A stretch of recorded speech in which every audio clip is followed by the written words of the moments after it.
Hi all and welcome back to the channel, and I hope you're all doing okay. I'm going to start off with covering what's happened with Christian Horner today. I'm not going to spend too long on it because, to be quite honest, I'm glad it's dealt with for now. I'll come on to that in a minute, but I'll just read out a quick part of the statement from Red Bull and then we'll move on with a couple of other things. So anyway, the official statement from Red Bull has now been released. A spokesman for the team says, "The independent investigation into the allegations made against Mr. Horner is complete, and Red Bull can confirm that the grievance has been dismissed. The complainant has a right of appeal. Red Bull is confident that the investigation has been fair, rigorous, and impartial. The investigation report is confidential and contains the private information of the parties and third parties who assisted in the investigation, and therefore we will not be commenting further out of respect for all concerned. Red Bull will continue striving to meet the highest workplace standards." Now, the reason I said for now just a minute ago is because reading various different articles, to me, if you read between the lines, it sort of suggests that this is over and done with where Horner and Red Bull are concerned, but it is possible that the female employee at the centre of these allegations could in fact start legal proceedings against Christian Horner. So I don't know, but he might not be out of the woods completely just yet. So that's when we'll just have to wait and see what happens, but at least we can hopefully get on with a bit of racing news now rather than everything being centred around Lewis Hamilton to Ferrari and Christian Horner's job.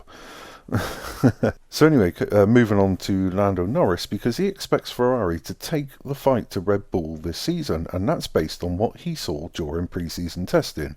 Norris's prediction coming true would mean a big jump for Ferrari, who were some way off Red Bull and in third place last year. Norris said, "I think it's clear which teams are the top two.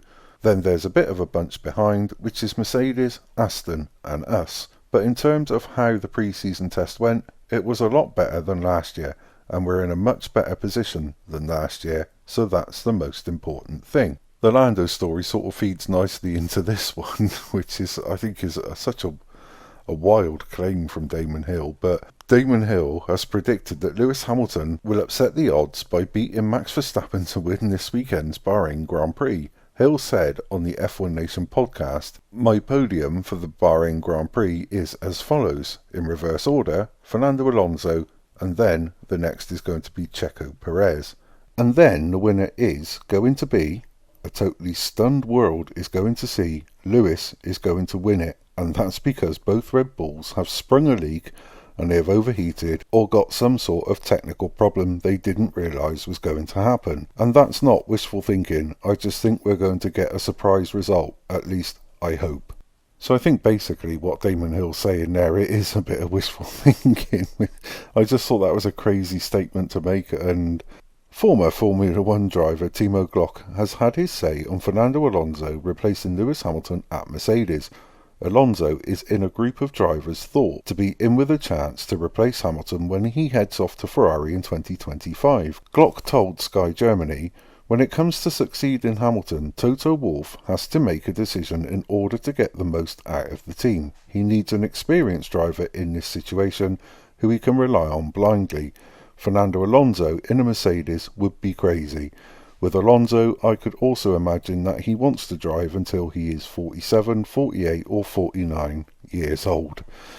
And the one thing I do agree there with Timo Glock is I don't think Toto can risk putting a rookie alongside George Russell and hoping to deliver results. I mean, look at Oscar Piastri with McLaren, and he delivered in his first year pretty well. But if Toto wants to take on the Red Bulls, he's going to need an experienced driver, I think, and Fernando Alonso could just be that driver. So, wow, exciting times ahead. Silly season, for sure, is going to be impressive.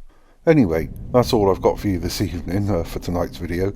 Hopefully I'll be back with another video tomorrow night where we'll have some more exciting news instead of what's been taken over by the media just recently. Again, I can't thank you enough for your comments. Absolutely love them. I will respond to them. It's just with me editing these videos and messing around, it just takes so many hours. So I will get round to it, I promise. thank you so much indeed again, and of course if you do like what I do, please consider liking my videos and subscribing to my channel, and as always thank you for your shares, your comments, your likes. I really and truly do appreciate it. So until the next time, take care.